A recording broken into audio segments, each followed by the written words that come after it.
Kuna watu wengine utasikia kwamba huyu amepata pesa amebadilika. Hakuwa hivi.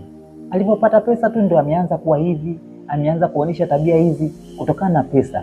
Lakini mwanzo alikuwa ni mtu mzuri tu. Hapana. Huyo alikuwa ni mbaya tu tangu zamani.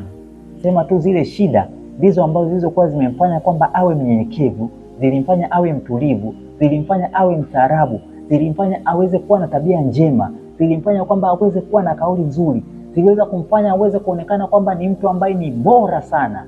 Lakini sasa kwa sababu amepata pesa, zimeweza kuibua zile tabia zake ambazo zilizokuwa zimefichika kutokana na shida zake, kutokana na dhiki zake, kutokana na umaskini wake. Sasa hizi zile tabia zake zimeweza kudhihirika. Kutokana nini?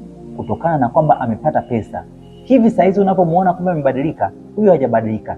Hiyo ndio originality yake, hiyo ndio asili yake, hiyo ndio tabia yake. Huyo mtu ndivyo hivyo alivyo tangu zamani. Shida tu zilizokuwa zimeficha hayo mabaya yake ambayo wewe unayaona sasa hivi. Shida tu ndizo ambazo zilizokuwa zimefunika hizo tabia zake ambazo unaziona, ambazo sasa hizi zinadhihirika. Kwa hiyo usishangae, usishtuke kwamba pesa imeweza kumbadilisha, kwamba pesa imembadilisha huyu mtu. Hapana, hajabadilika. Huyo mtu tangu zamani alikuwa ni mbaya